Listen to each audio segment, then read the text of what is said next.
Welcome back. Crypto promises have been kept not only from the presidential administration, but also from the crypto companies. With now, we are seeing the crypto market acts and stablecoin bills passing Congress and also being signed by the president. And in today's video, we're going to be exploring what this actually means, thanking Coinbase and Gemini for everything that they've done, and we're going to break it all down. And we're also going to discuss kind of where we are in the markets now and where we are going in the markets. Even though I do believe that we are at the end stages of the bull cycle, I do not necessarily think that it's over, especially with what we're seeing in DeFi, with TradFi moving into DeFi, TradFi, right, traditional finance, getting involved in crypto trading and also their own stable coins. There is a lot going on, a lot to cover, a lot to discuss. This is the Cryptoviser podcast. Make sure you guys are subscribed to the channel. That way you never miss a new video. Also, give the video a free thumbs up because thumbs up are free, crypto is not. And you can also become a channel member by clicking the join button or subscribe plus button right down below here on YouTube or on the web. We're going to be starting right here with Imagine fudding Tether for 8 years. And now Trump is thanking Paolo in person. Let's get into it.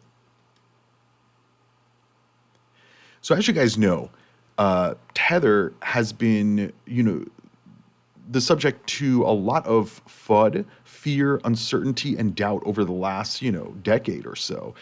Basically, people claiming that they don't have dollar reserves, that they're not actually backed by any dollars or dollar derivatives, and that they don't have the money. And they've even been sued by multiple, companies and states and governments about this. For me, when New York settled the case with Tether and just said, okay, Tether, you can't operate in New York, but we find no issues with your business. I was like, wait, that doesn't make any sense.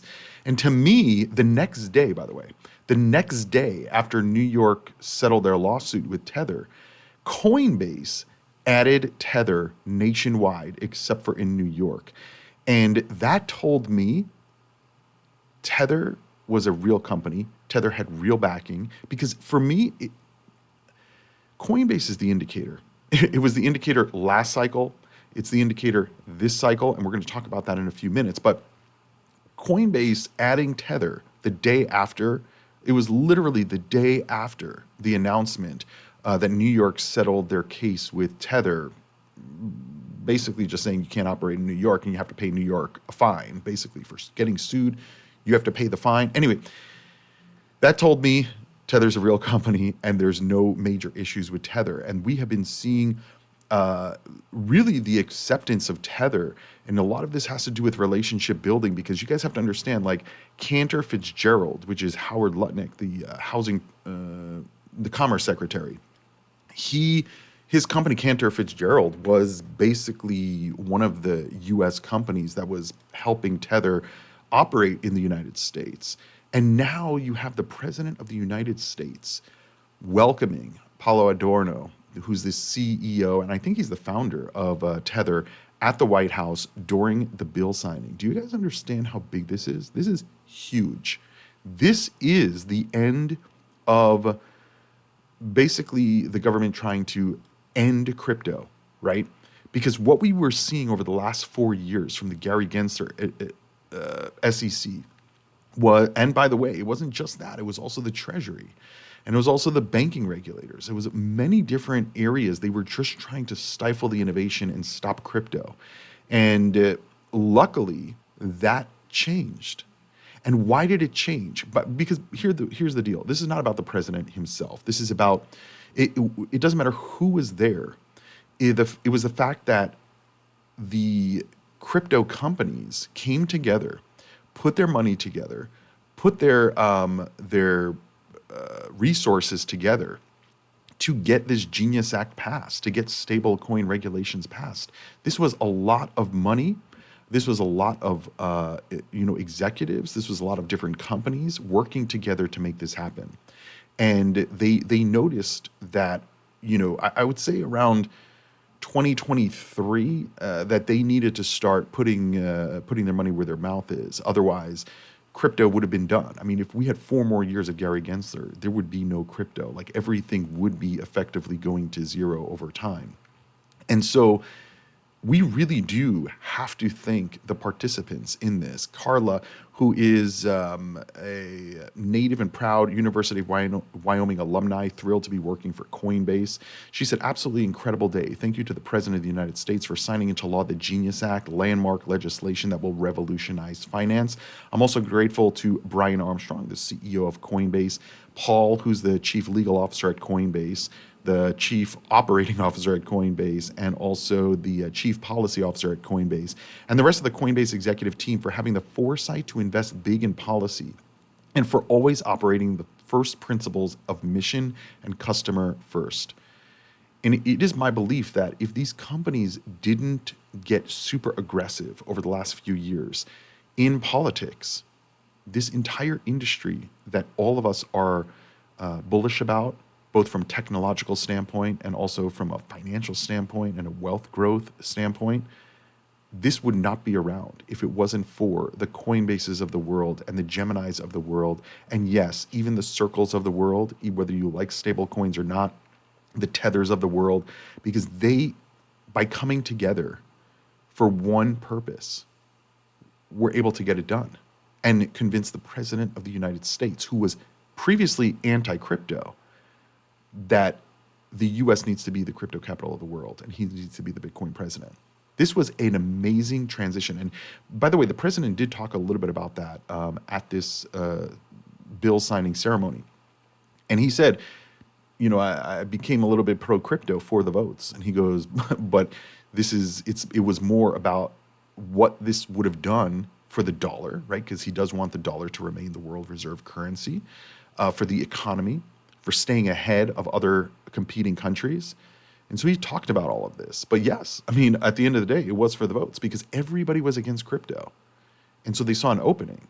And I think that it was the right move. And both sides could have done that, by the way. Both sides could have done that.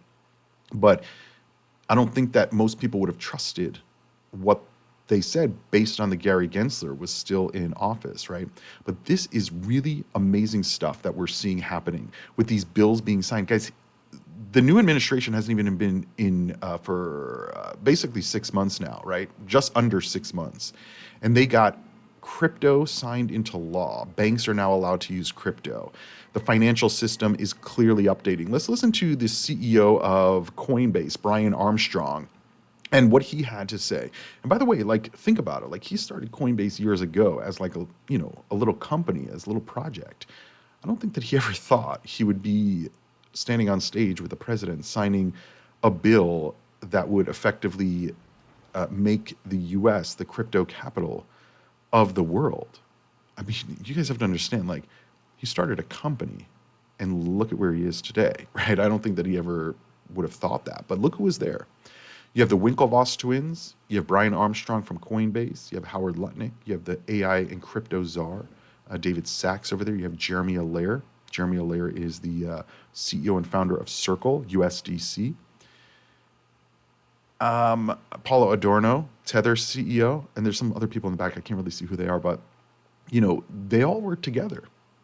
And this is like very important to understand. It's not just about these cryptos or these bills, but like when we're talking about technology and building, like they actually have to do stuff. You can't just talk about it. You actually have to do it, right? And so these companies, Coinbase, Gemini, Circle, even Ripple, they came together. And granted, there's infighting amongst the community, whether this crypto wanted to or this company wanted to bump up this crypto and push out that crypto, whatever. At the end of the day, they came together. The communities need to realize that the winners here are going to be the builders. The true fundamentals. I've been saying this all year on this channel.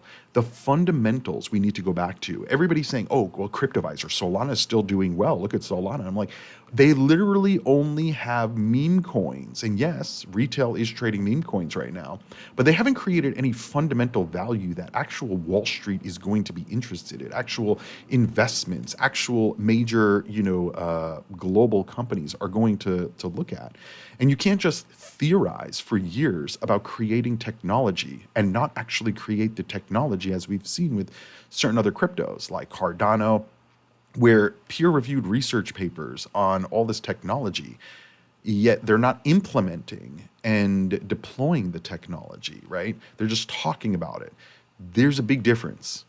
And so when you guys are talking about like you want to become wealthy, you want these prices to go higher, like you have to understand, are the communities, the ecosystems actually building? Or are they just talking about building? Or are they just talking about building the next hype thing? Because that's not going to create fundamental value over the long term. Just getting into meme coins. People are going to say, well, Cryptoviser, they're testing it to see if they can trade meme coins and they could trade stocks. It's like, yeah, but right now, stocks are not going to trade on Solana because they don't, it's a meme coin chain, right? They're going to trade stocks on Ethereum. And clearly that is true because Robinhood is using Arbitrum to tokenize the stocks on their platform. And so, again, it goes back to the building and actually doing. And if these companies didn't pick up and say, we need to work together, we need to put massive amounts of money into convincing or talking to or educating these candidates on how many people actually own Bitcoin, how many people actually own crypto, how other countries are taking the leaps and bounds ahead of the United States because of all the stifled innovation, we got to thank these companies. Because if they didn't do it, we would not be seeing these prices right now. Honestly, if we didn't have the administration doing what they've been doing over the 6 months with crypto, I don't even know that we would be in these prices at all. Like we may still be at $50,000 Bitcoin, regardless of what Michael Saylor's doing. Because who's to say the SEC wasn't going to go after Michael Saylor at some point and MicroStrategy and all these other Ethereum treasury companies now, Dogecoin treasury companies, all the other Bitcoin treasury companies. Remember, all the other companies were watching to see what was going to happen with MicroStrategy.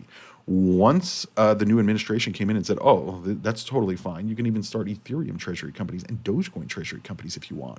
Boom, they all started merging with SPACs and creating more debt to buy more Bitcoin.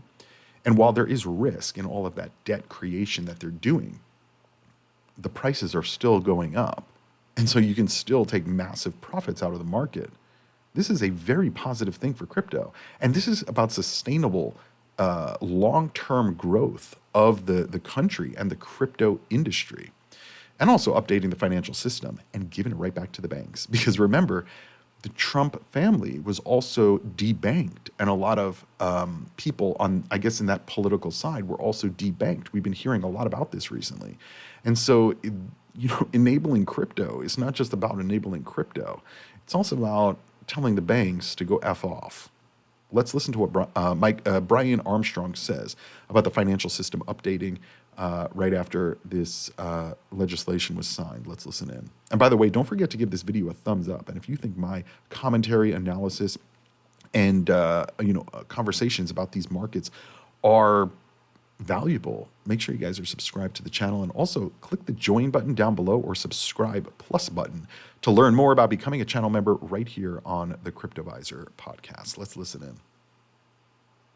There's a big consumer protection aspect to this, and the Genius Act is also very important just to update our financial system. I mean, many of your viewers may not know that every time they swipe their credit card, there's a 2% fee that the merchant does not even receive that money. And this is just bits of data flowing over the internet. We should be able to do this very inexpensively, anywhere in the world, instant payments, and that's what stablecoins are now allowing. It allows people to send the US dollar anywhere in the world instantly in less than 1 second for less than 1 cent. And that's a revolution to the financial system. Yes, it is. Yes, it is. We also have the SEC chairman on TV talking about crypto and the demand for crypto. And by the way, the next major thing is retirement accounts, right? We've been talking about this for a while. There's a lot of people in crypto that have their money in these like third party retirement accounts and stuff like that. Huge risk, huge risk. But now the banks are allowing you to have, I think Fidelity just opened up crypto IRAs where you can have a retirement account and add crypto to it, Bitcoin, Ethereum, and Litecoin currently. I think Charles Schwab also has this, and many other banks are going to be coming online very quickly, especially listen to the change, right? 1 year ago, we had the most anti-crypto regulator in the history of the world in the SEC, and now we have the most pro-crypto person in as a regulator in the SEC seat. Like night and day, night and day. And so the future of crypto is now because they're signing these things into law that are going to transform the financial system over the coming decades. And so, granted, I do think that we are at the end of the bull cycle, the end stages at least. But that doesn't mean over the course of time, Bitcoin's not going up. It's going much higher over the course of time, much higher, as well as many other cryptos. Although most of these cryptos are going to go to zero because they're not doing things. They're not actually creating value. They're not integrating with TradFi or what businesses want. It's not about what I want as a consumer, right? I mean, a little bit of it is, but they're going after what the companies want because the companies know what the customers want and the companies want to do it cheaper. Like he was saying, credit cards. I like a credit card because I'm not paying any fees on it, but the company that I'm buying stuff from is paying fees. So maybe they're just charging me more to cover those fees. If we can eliminate those, what do you think is going to happen to prices? They're either going to stay the same or not go up. I mean, you go to gas stations, they show you a credit and a cash payment thing, right? They're only getting charged 4% maximum, right? And they're charging, 10, 20% more just to pay with a credit card. The system needs updating, and it is underway. Let's listen to what the SEC chairman recently said on Bloomberg.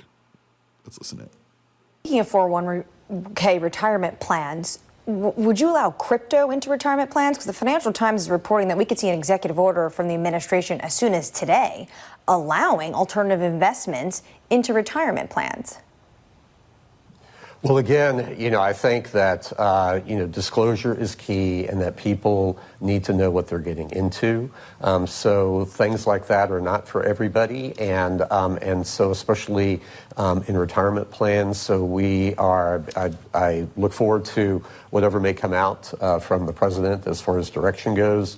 But we need to address it because there is a demand out there for these sorts of products, and the government should not stand as a blocking agent for those sorts of things. Correct. But we need to enable it in the proper way, Correct. with proper guidelines, Correct. And proper disclosures. Correct.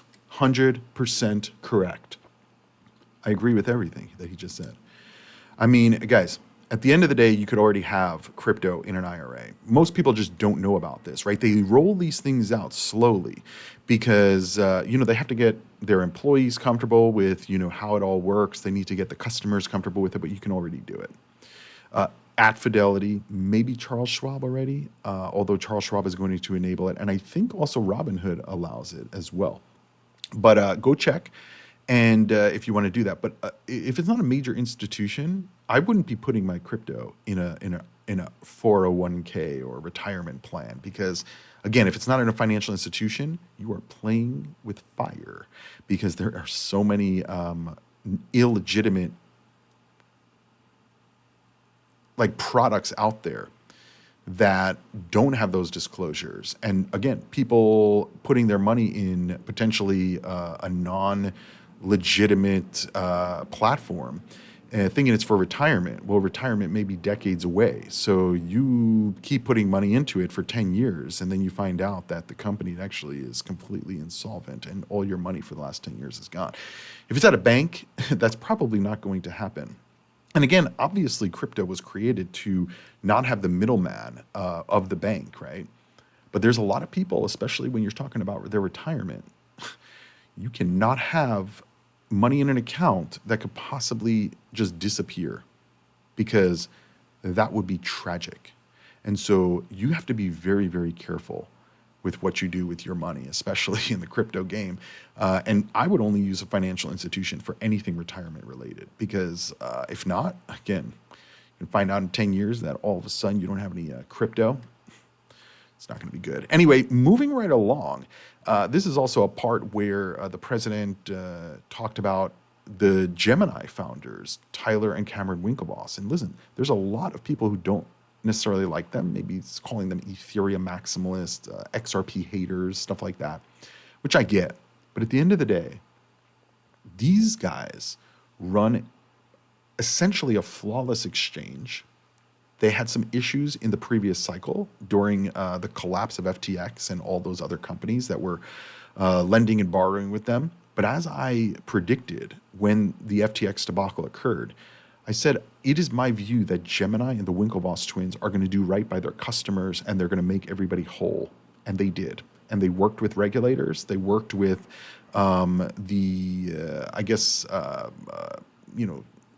lawmakers to make sure that all the customers got one-to-one in the original cryptos that they had their money back 100%.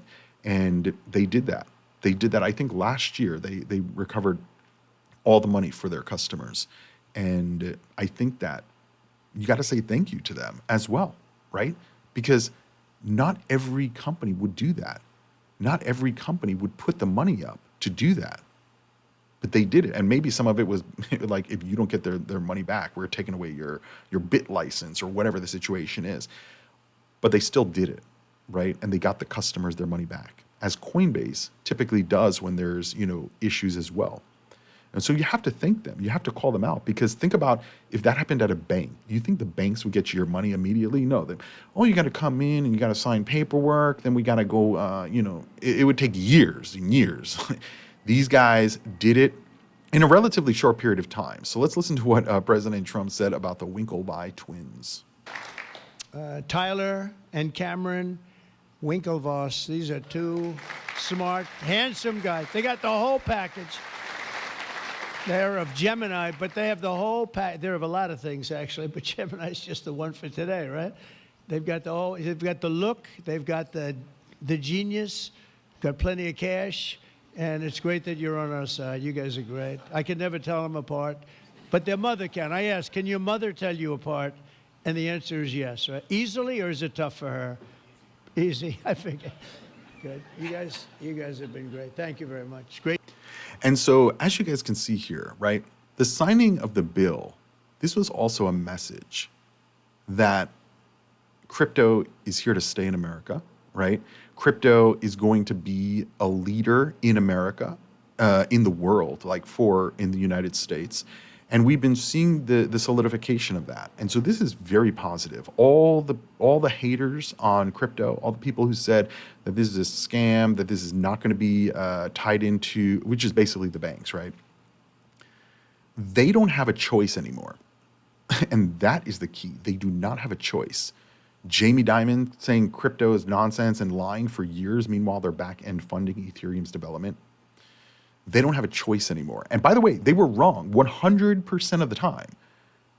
And people are like, oh no, that guy, Jamie Dimon is a really smart guy. We should actually have him as president. He's the best banker. I would not want my money in a bank where the head banker has been lying for years. Because if you're saying crypto is a scam and this and that, why are you funding the development of Ethereum through your company, JP Morgan?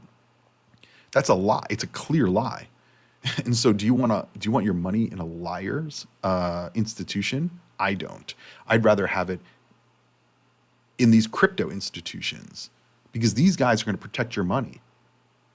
Coinbase, they're going to protect your money.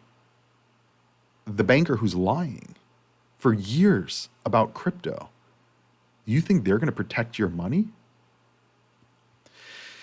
Anyway, and you can see here, right?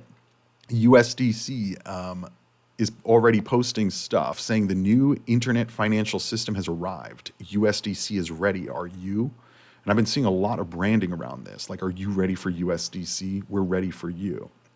And so I have a feeling we're going to start to see more and more rollouts of USDC usage, more USDC integrations, back-end, compatibility with it. And this is really important to keep in mind when we're thinking about what chains are going to do well from a financial standpoint, right? Because where do these stable coins basically run? Mostly in DeFi, right? Currently, obviously, they're going to be probably more for payments and cross-border transactions as it gets implemented into TradFi. But right now, they're running on DeFi. So where's DeFi? Ethereum layer twos, and so on, right? We also have found out that the Genius Act does not allow interest to be passed on to the stablecoin holders. This user said this is good news for liquidity version 2, or Liquidity. I guess it's a loaning and borrowing platform. But I don't know why this doesn't get more interest or coverage, that they're not letting the stablecoin holder, which is you, get the interest passed on. So how is this going to work? Because currently, like Coinbase and I think Circle directly give stablecoin holders interest. So if the Genius Act doesn't allow it, why doesn't it allow it, right? Was this the banks? Well, according to what David Sachs says in this video, he said this was a compromise that they had to make.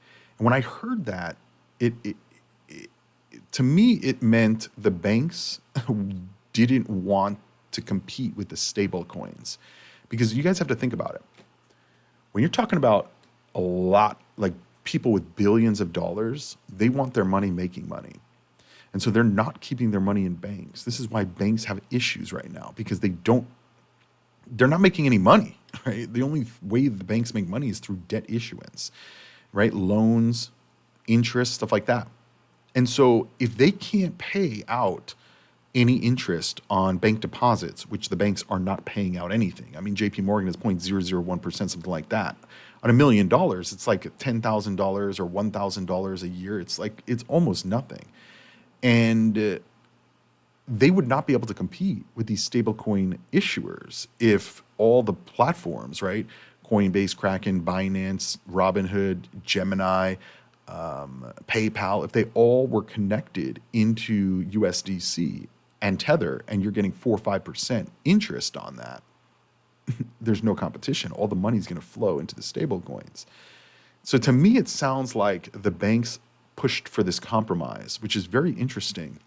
But it's also going to be interesting to see how this is going to be skirted, because in DeFi, you could just wrap the coin and then you can earn maybe interest on the wrapped version, not the actual. I don't know. It's going to be interesting to see how this all plays out. But again, this moves us into understanding where Ethereum stands right now, right? Ether takes the spotlight as Trump signs stablecoin bill into the first U.S. crypto law. Now, a lot of the reason I think the price is moving higher is because the stablecoin rollout is going to be big, but also we have to understand like what else is going on with the Ethereum strategy companies.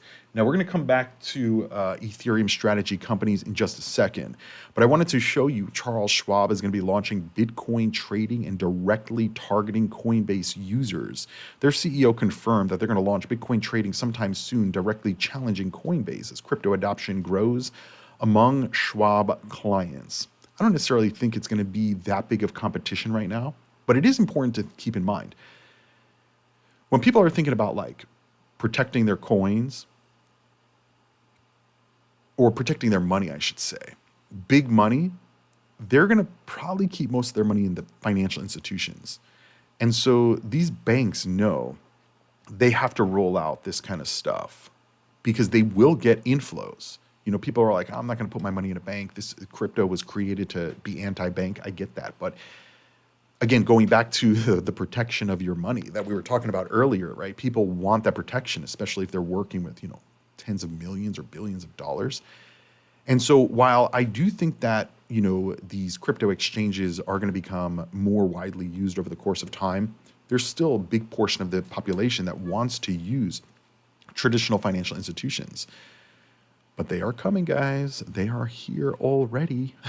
Now we're also, by the way, I saw this before we get to the Ethereum conversation, and I was like, what in the California is going on here?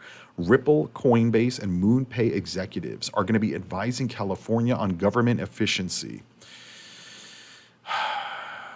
I mean, to me, this sounds like it's just going to be just a waste of time and a lot of meetings, right? Governor of California launched a new government efficiency task force that includes representatives from various crypto firms, potentially signaling the state's recognition that blockchain technology could enhance public services. No, it will. And by the way, California is already testing with blockchain I think with titling of cars in a certain location in California. So they've already been testing it. But this task force, dubbed Project Breakthrough Project, it's tapped executives from Ripple, Coinbase, and MoonPay to advise and advance government efficiency and collaboration. Okay, we'll see what happens with that. I mean, California is probably the most inefficient when it comes to money and money being spent.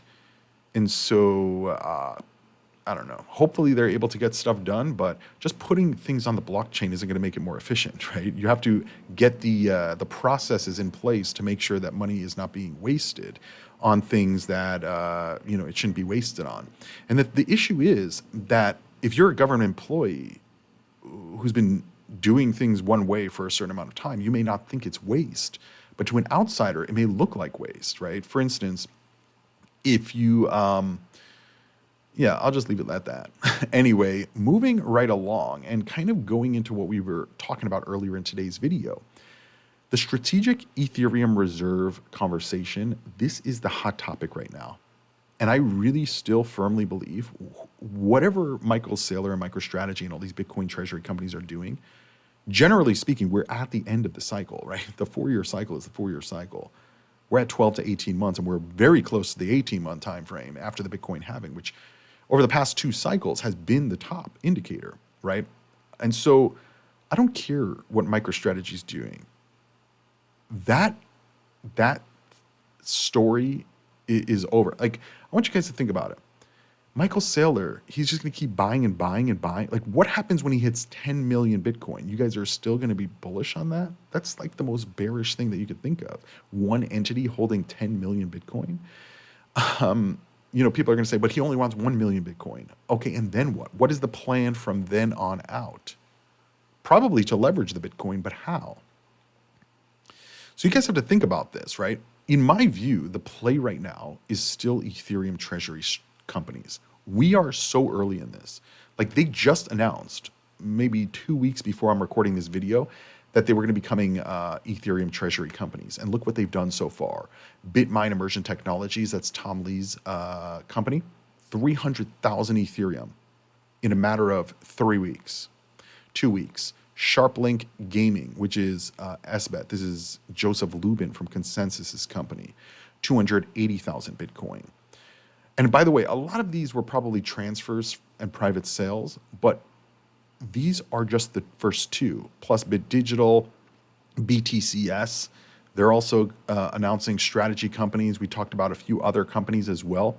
We are very, very early. Like, this is just getting started. Just getting started. And while, yes, most of these companies are going to be diluting their shareholders because they're going to be adding new shares into the market to raise money, it's not going to dilute as quickly as people think, right? Because you have to think, right? If they're buying Ethereum, okay, well, this is multi-front. Okay, so you have to think about MicroStrategy when they first started purchasing Bitcoin. You went from 0 companies purchasing Bitcoin to all of a sudden 1 company taking out debt regularly to buy Bitcoin. So the price pops up. It does a little corrective phase. That's what we just saw with Ethereum. Ethereum went from about 2,500 to 3,500 just based on the announcements and the anticipation that they're going to start buying.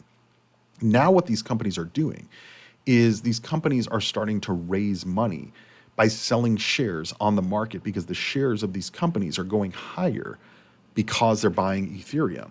So what they're doing is they're selling shares. They're taking advantage of that liquidity of people buying in, and they're selling shares in the open market. But the thing is, and some of these are private sales, right? So with big investors who are giving them the money, and then they're giving them the Ethereum. But what I want you guys to keep in mind is, like, the mechanism of what they're doing. Let's say let's say Bitmine Immersion Technologies is $40, and let's say they sell shares on the market for $40. Those investors, right, who are buying these shares, they're buying at $40. That's their dollar cost average. So if you're buying around $40 and they are buying around $40, you have the same dollar cost average as the big money. And so, in my view, they're not buying the stock because they think the stock is going to stay stagnant or go down, which tells me they're not going to sell, right? They're going to wait for a doubling of the price at least. So from $40 to $80, I would imagine. This is just a theory. You have a little bit of room to still make profit. And most of the money I think that they're taking in, these shares are not going to be sold for a while. So although they are diluting by adding more shares into the market, I don't think that these shares that they're adding are going to be sold anytime soon. I don't have anything to back this up. I'm just assuming. Why would somebody be buying into the stock if they're not bullish about the stock? So I don't think they're going to sell. Even if we go lower than $40 as an example price, I don't think they're going to sell. And that would make it even more bullish. And so what I'm seeing here, again, very early stages of this Ethereum treasury strategy thing. At some point, it will become less desirable of a trade. The same thing that we are seeing with MicroStrategy, right? People don't really want to buy MicroStrategy anymore. People are buying the debt that they're issuing with the MicroStrategy. But either way, it's still buying MicroStrategy, right? In one way or another. But that trade has been going on for years. Ethereum just started. And so there's people who are going to sit around and say, maybe I'll wait for a dip. Maybe I'll wait for a dip in SharpLink before I buy. Maybe I'll wait for a dip in BTCS before I buy. There may not be a dip like for a long time. I mean, look at the price movement of MicroStrategy when they first started the Bitcoin accumulation. Okay, we're going to look at this. This is on the 5-year chart. We can see it. So they made the announcement in 2020, and then they started buying in 2020. Look at what happened to the price. The price went from $11 all the way up to $100, right? And then it came down. MicroStrategy is following this, right? They're trying to basically beat the cycle. Now, Ethereum is starting in a different time frame because Ethereum treasury strategies are starting towards the end of the cycle. Michael Saylor started at the beginning of the cycle in 2020, not 2021.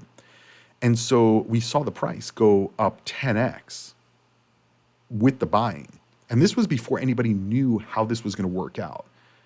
Now we have years of MicroStrategy price activity, dilution activity, debt issuance activity, money raising activity to identify like how this is all going to work out. And so granted, we are going to hit a bear market at some point. Don't get that twisted. We are going to hit a bear market at some point. But I think that we still have a lot of room to run because they just started buying the Ethereum. And so if other companies come out and say, we're buying Ethereum, we're buying Ethereum, we're buying Ethereum, which I think is going to happen over the next few weeks or so, they're going to be buying more Ethereum as well. And so everybody's buying Ethereum. What do you think is going to happen to the price? And by the way, this is not even taking into account all of the stable coins on Ethereum, all the smart contracts, all the institutional investors, all the 401k plans, all the retirement accounts that are going to be adding Ethereum as well. And by the way, you can earn money on Ethereum. You can't earn money on Bitcoin currently because you can stake your Ethereum and get about 7 or 8% a year. You can't stake your Bitcoin. And so Bitcoin as a treasury is non-productive money. Ethereum is productive money.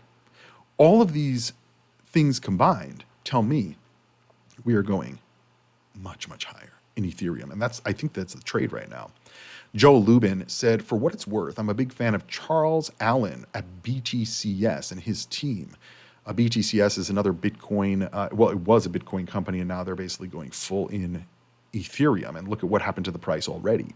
We went from $2 to basically a high of $8.50. So 4x. Now we're basically at around 4x. Is it going to go higher? You look at the last cycle and you tell me. And that was based on Bitcoin hype. We just started the parabolic banana zone move for BTCS. This can run. This can run. And remember, the only companies that are in the billion-dollar range right now are these top ones, SharpLink and BitMine, and these are way overvalued. BitDigital is also, the market cap is just over $1 billion, but remember, they also they own a lot of Ethereum already. And so anything that's in the hundreds of millions of dollars in market cap, these have the potential to go into the billions very, very quickly. And so if it's at 153 million and they keep announcing more and more purchases, and by the way, Joe Lubin is a fan of the BTCS team. He says they're a legit Ethereum aligned with hands-on activity inside the DeFi ecosystem. They have been an Ethereum treasury company for a long time. They have upside and deserve support, never financial advice. Consider Ethereum technology advice because they are builders and operators. Well.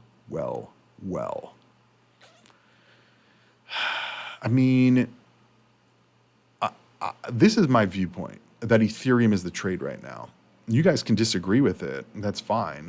One of us is going to be right. One of us is going to be not right.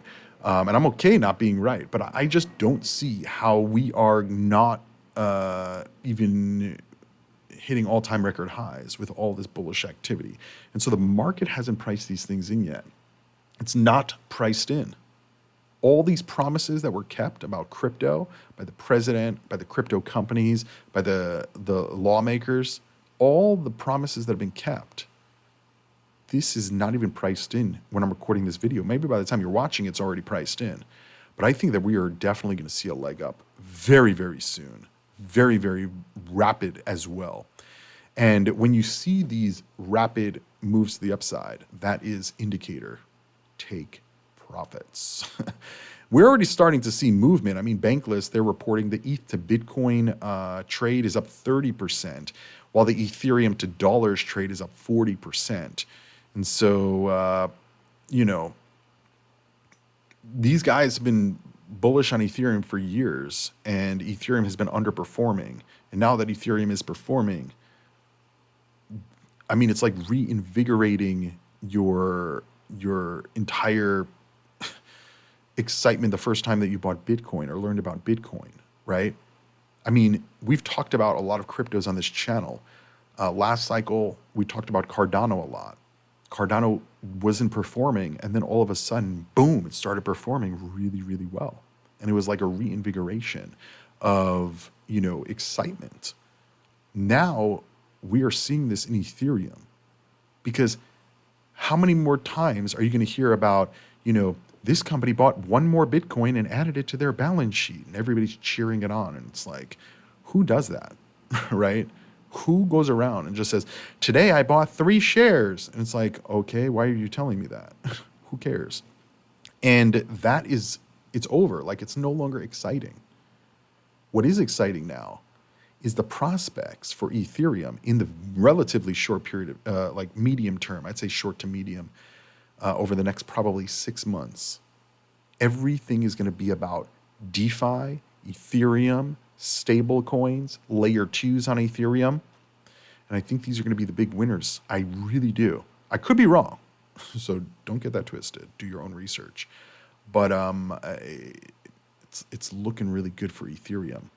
And by the way, Paul Brody, who is global blockchain leader at Ernst & Young, which is a major consulting firm, he's on CNBC explaining why Ether will be larger than Bitcoin. And this is what I've been talking about, that there is a potential that if Ethereum gets a run-up and the Bitcoin trade is kind of slowing down or maybe reversing, right? Even maybe just over a corrective phase to let altcoins pump, there is a potential that we'll see Ethereum flip Bitcoin.